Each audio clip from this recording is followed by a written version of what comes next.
बोलो शंकर भगवान की।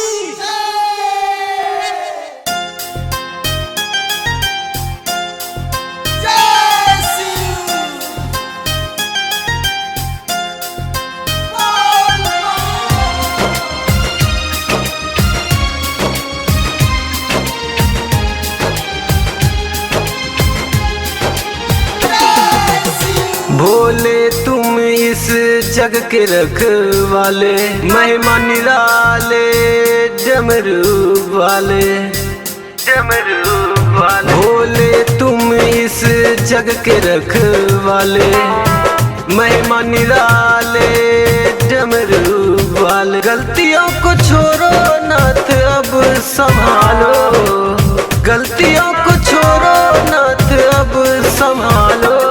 भारी दुख में फंसा हो अब निकालो, भारी दुख में फंसा हो अब निकालो। Music by Gaurav Roshan.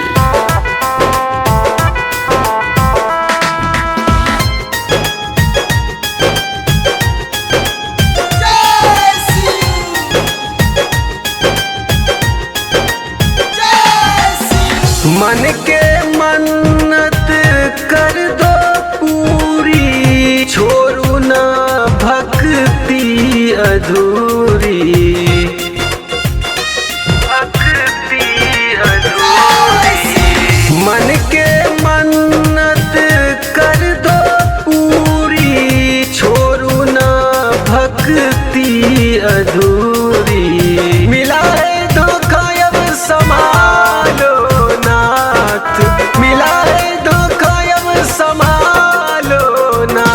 भारी दुख में फंसा हो अब निकालो, भारी दुख में फंसा हो अब निकालो।